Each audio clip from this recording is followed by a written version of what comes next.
अब हम आते हैं इरेजर टूल पे। इरेजर टूल का मतलब है आप किसी भी ऑब्जेक्ट को मिटाने के लिए इरेजर टूल का इस्तेमाल कर सकते हैं। फॉर एग्जांपल मेरे पास एक रेक्टेंगल मौजूद है, मैंने यहाँ पे एक रेक्टेंगल ड्रा किया हुआ है, मैंने इसको डिजाइन में तब्दील किया हुआ है, या किसी भी ऑब्जेक्ट को यहाँ पे मैंने ड्रैग किया हुआ है, यानी अगर मैंने इलिप्स टूल को भी ड्रैग किया हुआ है, तो किसी भी ऑब्जेक्ट को आप मिटाने के लिए इरेजर टूल का इस्तेमाल कर सकते हैं। सबसे पहले हम क्लिक करते हैं इरेजर टूल पे और इसको इरेज करने की कोशिश करते हैं, तो जो ऑब्जेक्ट आपने इसमें सेलेक्ट किए हुए हैं उस ऑब्जेक्ट को आसानी से ये इरेज करता है। ये देखें, तो ऑब्जेक्ट के किसी भी हिस्से को आप आसानी से इरेज कर सकते हैं।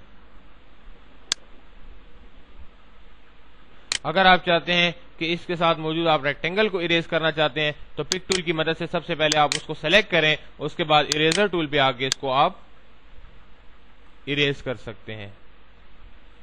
तो ये था इरेजर टूल का प्रैक्टिकली इस्तेमाल।